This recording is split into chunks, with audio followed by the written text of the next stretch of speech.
کرنے کے لیے کہ آپ میں ذرا آپ کو پتہ ہو کہ یہ کیا چیز ہے، اس لیے ابھی نہیں تو کبھی نہیں اس کا نام رکھا، اگرچہ یہ موضوع ہے سستی اور کاہلی کا، اور یہ حقیقت ہے کہ آج اگر آپ کوئی کام نہیں کرتے، مثلا ماہ مبارک کا میرے خیال میں کوئی ہفتہ یا 10 دن پہلے ہمارا یہ درس شروع ہو گیا تھا، اور میں نے تب بھی یہی کہا تھا کہ درس قرآن اس لیے ہم نے شروع کیا ماہ مبارک سے پہلے کہ آپ رمضان کی ابھی سے تیاری کر لیں۔ اب مجھے بتائیے، ابھی نہیں تو کبھی نہیں، ہر سال اب یہ کہتے ہیں نا کہ یار کوئی بات نہیں ابھی تو مبارک گزر گیا، اگلا جو رمضان مبارک آئے گا نا اب دیکھنا میں کیسے عبادت کرتا ہوں۔ اعتکاف کا ہو تو اچھے بھلے جن کو ٹائم ہے، جن کو نہیں ہے وہ تو نہیں ہے، وہ کہتے ہیں اگلے سال آئے گا تو میں ضرور اعتکاف بیٹھوں گا۔ آپ تراویح کی نماز کہو تو کہتے ہیں اگلا سال آئے گا نا تو آپ دیکھنا میں تراویح کی نماز لازمی پڑھوں گا۔ یہ میں حقیقت بات بتا رہا ہوں آپ کو کہ کبھی وہ دن نہیں آئے گا، اگر آج نہیں آ رہا تو پھر کبھی نہیں آئے گا۔ ماہ مبارک ابھی ہمارے پاس ہے، ابھی دوسرا آج روزہ تھا، ابھی شام تک مکمل ہو جائے گا، لیکن کتنے لوگ ایسے ہیں کہ جو روزہ نہیں رکھ رہے، تراویح کی نماز میں نہیں شرکت کر رہے، دیگر عبادات نہیں کر رہے، آپ کہیں تو کہتے ہیں انشاءاللہ کروں گا، انشاءاللہ آخری عشرہ میں سارے کاموں سے فری ہو کے عبادت میں لگ جاؤں گا، لیکن وہ دن کبھی نہیں آتا۔ یہ قرآن کا فیصلہ ہے۔ ابھی میں آیات پڑھتا ہوں، آپ دیکھیں گے کہ انسان کے بارے میں جو یا لیتنی کے الفاظ ہے، قرآن میں جو الفاظ ہیں وہ کئی مقام پہ ہے کہ کل قیامت کے دن انسان کہے گا کاش میں یہ کر لیتا، کاش میں نے یہ کر لیا ہوتا، کاش میں دین پہ عمل کر لیتا، کاش میں نمازی ہوتا۔ حضور کو دیکھ کے کافر کہیں گے کاش ہم ان پر ایمان لے آتے، کاش ہم نے ان کی عظمت کو مان لیا ہوتا۔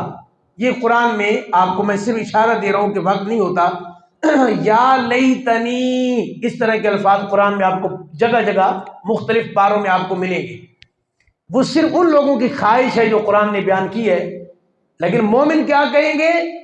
اللہ اکبر، جملہ یاد آیا میں عرض کر دیتا ہوں۔ مومن جب اپنے محبوب کو دیکھیں گے، مومن جب جنت کی طرف بڑھیں گے، مومن جب میزان کو دیکھیں گے، مومن جب پل صراط پہ جائیں گے، وہ اتنے فخر سے ہوں گے اور چہرے چمک رہے ہوں گے، وہ کہیں گے ہم نے ساری زندگی دین میں گزاری ہے، ہم کل بھی سرکار کے تھے، آج بھی سرکار کے ہیں۔ وہ نہیں کہیں گے کہ کاش ایسا ہوتا، وہ کہیں گے ہم کل بھی سرکار پر صلاۃ پڑھتے تھے، ہماری صبح اور شام قرآن کی تلاوت سے ہوتی تھی اور سرکار پہ درود و سلام پڑھ کر ہوتی تھی، ہم کل بھی ہمارا یہی انداز تھا، اور آج کیا ہوا کہ محشر کا میدان ہے، آج بھی محبوب کی نعتیں پڑھیں گے انشاءاللہ۔ یہ فرق تو ہے نا۔ تو یا لیتنی ان کے لیے ہے کہ جنہوں نے زندگی ضائع کی ہے۔ میں ایک یہاں پہ ابن جوزی کا رحمہ اللہ تعالیٰ کی بڑی پیاری حکایت تاکہ آپ کو سمجھ آ جائے، یہ ان لوگوں کے لیے ہے جو آئندہ پہ ٹالتے ہیں کہ اب نہیں تو پھر کر لوں گا، کل کر لوں گا، پرسوں کر لوں گا، اگلے رمضان میں کر لوں گا۔ یہ ان کے لیے بڑی پیاری مثال دی ہے۔ کہتے ہیں کہ جو آئندہ پر ٹالنے والا بندہ ہے نا، آئندہ پر، وہ بالعموم ہلاک ہو جاتے ہیں، کیونکہ وہ ایک ہی جیسی دو چیزوں میں فرق کر جاتے ہیں۔ مثلا کہتے ہیں اس کی مثال ایسے ہے، اس آدمی کسی ہے کہ جسے ایک درخت اکھاڑنا ہو، آپ کسی بندے کی ڈیوٹی لگائیں کہ آپ کا کام ہے درخت کو اکھاڑیں، آپ کو اتنے پیسے ملیں گے، آپ کی اتنی مزدوری ہے، آپ کا کام ہے درخت کو اکھاڑنا، اور وہ دیکھے کہ درخت چونکہ بڑا مضبوط ہے اور شدید قوت سے وہ جو ہے وہ موجود ہے اپنی جگہ پر، تو وہ بندہ سوچے کہ یار چلو میں 1 سال کے بعد آؤں گا اور سال کے بعد آ کے درخت کو اکھاڑوں گا۔ ابن جوزی رحمۃ اللہ علیہ فرماتے ہیں وہ بندہ یہ بات سوچ کے چلا گیا، لیکن اس نے یہ نہ سوچا کہ جب وہ 1 سال کے بعد آئے گا درخت پہلے سے زیادہ مضبوط ہوگا، اس کا 1 سال کم ہو جائے گا، اس کی قوت پہلے سے کم ہو جائے گی۔ کیا مثال دی ہے؟ یعنی جب اس وقت آیا تھا تو درخت 1 سال ابھی چھوٹا تھا، اس کی جڑیں ابھی کم تھیں، اس میں طاقت اور قوت زیادہ تھی، لیکن جب سال کے بعد آئے گا تو درخت کی قوت مضبوط، اس کی جڑیں مضبوط، وہ اور تناور درخت بنے گا، وہ اور مضبوط ہوگا۔ لیکن یہاں کیا ہوگا، 1 سال کم ہو جائے گا، اس میں کمزوری آ جائے گی، عمر بڑھتی جائے گی تو کمزوری آتی ہے۔ یہ نہیں ہوتا کہ عمر بڑھتی جائے تو آپ میں طاقت آ جائے، یہ تو محبوب کا معاملہ جدا ہے۔ باقی تو والعصر ان الانسان لفی خسر، اللہ فرماتا ہے زمانے کی قسم انسان خسارے میں ہے۔ یہ آپ کا خسارہ ہے، جیسے برف والا برف بیچ رہا ہو، ہمارے صوفیاء فرماتے ہیں وہ زور زور سے کہتے ہیں برف لے لو برف لے لو، کیوں؟ کہتے ہیں صوفی بزرگ نے اس کو پکڑ لیا کہ کیا ہوا؟ کہتے ہیں میں اس لیے زور یہ آواز دے رہا ہوں کہ اگر تاخیر ہو گئی تو میری برف پگھل جائے گی، جو اصل قیمت ہے وہ بھی مجھے نہیں ملے گی، منافع پرافٹ تو دور کی بات ہے۔ تو صوفیاء فرماتے ہیں یہی مثال ایک انسان کی زندگی کی ہے، ہر لمحہ وہ کٹ رہی ہے، وہ گھٹ رہی ہے، وہ اس میں کمی آ رہی ہے، قوتوں میں طاقتوں میں کمی آ رہی ہے۔ آج جو 20 رکعت تراویح کی نماز پڑھ سکتا ہے کھڑے ہو کر، ہو سکتا ہے کل اس میں قوت نہ رہے اور وہ بیٹھ کر تراویح کی نماز پڑھے۔ جو آج بیٹھ کے پڑھ سکتا ہے شاید 1 سال کے بعد وہ تراویح کی نماز بیٹھ کر بھی نہ پڑھ سکے، کیونکہ قوت میں کمی آئے گی۔ یہ قرآن کا فیصلہ ہے۔ آپ کی عمر بڑھتی جا رہی ہے، آپ سمجھ رہے ہیں میں بڑا ہو رہا ہوں، رب کا قرآن کہہ رہا ہے نہیں، تمہارے اندر جو قوت ہے وہ کم ہوتی جا رہی ہے، تمہارے اندر وہ جو جذبہ تھا، وہ جنون تھا، وہ عشق تھا، وہ لگن تھی، وہ محبت تھی، اس میں کمی آتی جائے گی۔ آپ کہیں اگلے سال میں کروں گا، اگلے سال اور کم ہو جائیں گے۔ آپ کہتے ہیں اس سے اگلے سال کروں گا، اس میں اور کمی آئے گی۔ اب نہیں تو ابھی نہیں تو کبھی نہیں۔ اگر آج ماہ مبارک آپ غفلت میں گزارتے ہیں، یاد رکھیے گا رمضان تو آئے گا، آپ کو کیا گارنٹی ہے کہ آپ ہوں گے، یا آپ ہوں بھی اس سے بھی زیادہ سستی آ جائے، آپ پہ ذمہ داریاں اس سے بھی زیادہ آ جائیں، آپ اس سے زیادہ مسائل کا شکار ہو جائیں، جو آج ہمیں کہتے ہیں کہ جی چونکہ آج مہنگائی ہے ہم مسائل کا شکار ہیں۔ تو یار ہم اس ملک میں رہتے ہیں، ہمیں تو گارنٹی نہیں اگلے سال کیا ہوگا۔ ہمارے ہاں تو ہر سال کے بعد حالات خراب ہو رہے ہیں۔ ہمارے بزرگ تھے وہ کہتے ہوتے تھے جو یہ کہتے ہیں نا کہ حالات ٹھیک نہیں ہیں، بعض لوگ پہنچ بھی جائیں گے، وہ کہتے تھے مجھے بتاؤ حالات ٹھیک کب تھے؟ یعنی آپ ٹھیک حالات کا انتظار کر رہے ہیں۔ تو وہ کہتے ہوتے تھے کہ ستارہ اندھیرے میں ہی چمکتا ہے۔ اللہ اکبر، کیا کہتے تھے؟ ستارہ وہ کہ میں تو اندھیرے میں کیا کروں گا؟ تو بھائی وہ چمکی گئی تب جب اندھیرا ہوگا، ورنہ دن میں چاند موجود ہے، کہاں ہے روشنی اس کی؟ تو بھائی مسائل میں آپ ہوں گے اور پھر وقت نکالیں گے، اللہ کی عبادت کریں گے، تو پھر پتہ چلے گا کہ یہ رب کا بندہ ہے، ورنہ آپ کو کیا خبر۔ اچھا یہ بات بھی کر لیتے ہیں، اگر آپ کہیں کہ جی مسائل ہمارے میں نکلوں گا مسائل سے اور دولت کی فراوانی ہوگی، تو بھائی یہاں تو سرکار کی حدیث موجود ہے کہ جس کے پاس مال و دولت کی فراوانی ہے وہ اتنا دین سے دور ہے۔ یہ کون سی دلیل ہے کہ آپ کہتے ہیں میرے حالات ٹھیک نہیں ہیں؟ حالات ٹھیک جن کے ہیں وہ دین سے اور دور ہیں۔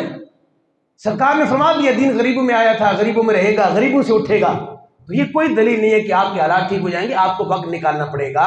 اور ایک اور بات میں عرض کر دوں، ہمارے ایک بزرگ فرماتے ہوتے تھے بڑی پیاری بات، وہ کہتے تھے کہ جو یہ کہتے ہیں نا کہ یار وقت نکلے گا پھر یوں ہوگا، وقت ملے گا ذرا مصروفیت کم ہوگی، ذرا ذمہ داریوں کا بوجھ ہلکا ہوگا تو پھر میں نماز پڑھوں گا یا روزہ رکھوں گا، انہوں نے کہا یہ کون سی کتاب میں لکھا ہوا ہے کہ نماز وہ پڑھتا ہے کہ جس کے پاس وقت ہوتا ہے، نماز وہ پڑھتا ہے جس پر ذمہ داریاں کم ہوتی ہیں؟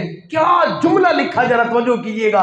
انہوں نے کہا اللہ کے بندے، وقت کا ملنا، ذمہ داریوں کا کم ہونا، یہ نماز پڑھنے کی بات نہیں ہے۔ نماز وہ پڑھتا ہے جسے اللہ توفیق دیتا ہے۔ سبحان اللہ۔ وہ 1000 درجے مصروف بیٹھا ہوا ہے، اللہ نے توفیق دیا وہ بند کر دے گا۔ آپ نہیں دیکھتے یہاں پہ جس کا کوئی کام نہیں ہوگا وہ پھر بھی نماز نہیں پڑھتا ہوگا۔ یہ کون سی بات ہے کہ وقت ملے گا تو نماز پڑھوں گا یا روزے رکھوں گا تب جب مجھے وقت ملے گا؟ وقت کی بات نہیں ہے، اللہ کی توفیق کی بات ہے۔ اس لیے صوفیاء نے لکھا اللہ سے دعا کرے اللہ ہمیں توفیق دے، ہمیں طاقت دے۔ اب آگے ہمارا ایک موضوع انشاءاللہ آئے گا کامیابی کا، شاید ہمارا یہ موضوع ہے، اس کے اندر یہ بات واضح طور پہ ہے کہ کامیاب شخص کی جو علامت ہے اگر آپ نے دیکھنی ہو نا، علامت، یہ آخری بات عرض کر رہا ہوں، تو صوفیاء نے ہمارے علماء نے علامت یہ لکھی ہے۔ آپ کو کیسے پتہ چلے گا کہ اللہ اس پر راضی ہے؟ ہمارے پاس تو کوئی ایسا حال نہیں ہے، تو اس کے لیے صوفیاء نے ایک بات لکھی کہ اللہ کس پر راضی ہے اور اللہ کس سے ناراض ہے۔ اس کی علامت، اس کی واحد نشانی یہ ہے، کیا نشانی یہ ہے کہ اللہ جس پر راضی ہوتا ہے اسے اعمال کی کرنے کی توفیق عطا فرما دیتا ہے، اعمال کا جذبہ عطا فرما دیتا ہے، اور جس سے اللہ ناراض ہو تو اعمال کی طاقت چھین لیتا ہے، توفیق وہ چھین لیتا ہے اللہ۔